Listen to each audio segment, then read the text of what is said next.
আর রোহিঙ্গার খবরওয়ালা আর আসিদের রোহিঙ্গা কমিউনিটির চতুর্থ উনি সাইফুল আলাকানি উনি রোহিঙ্গা কমিউনিটির তরফ থেকে আইসেন উনি রিপোর্টার জি সাংবাদিক বুঝতে পারছি আচ্ছা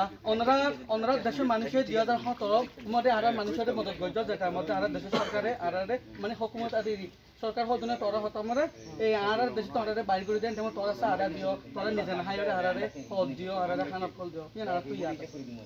তাদের থেকে ইয়াদ আছে বৌদ্ধ গোষ্ঠী মানে তাদেরকে নির্যাতন করে আমাদের দেশে পাঠাইছিল আপনারা তাদেরকে সহযোগিতা করছেন বিধায় ওনাদের থেকে এখনো স্মরণ আছে এটা আমাদেরও মনে থাকবে আমরা আপনাদেরকে অসংখ্য ধন্যবাদ জানাই আমরা আপনাদের কাছে কৃতজ্ঞ থাকবো সারা জীবন আমরা বন্যাবাসীর জন্য আপনারা পাশে দাঁড়াইছেন ধন্যবাদ এজন্য মন থেকে অসংখ্য ধন্যবাদ জি আর রোহিঙ্গা কমিউনিটি হামেশা ওনারা সাথ আছে আর যা রোহিঙ্গা আর দেশে তো আর রোহিঙ্গা কম আর আখিরি যন্ত্র পর্যন্ত তোরা যেন আরারে সাথ দিও মদত করছে যেন আর হামেশা ইয়াদ রাখি আর রোহিঙ্গা কমিউনিটি আপনারা তাদেরকে যে সহযোগিতা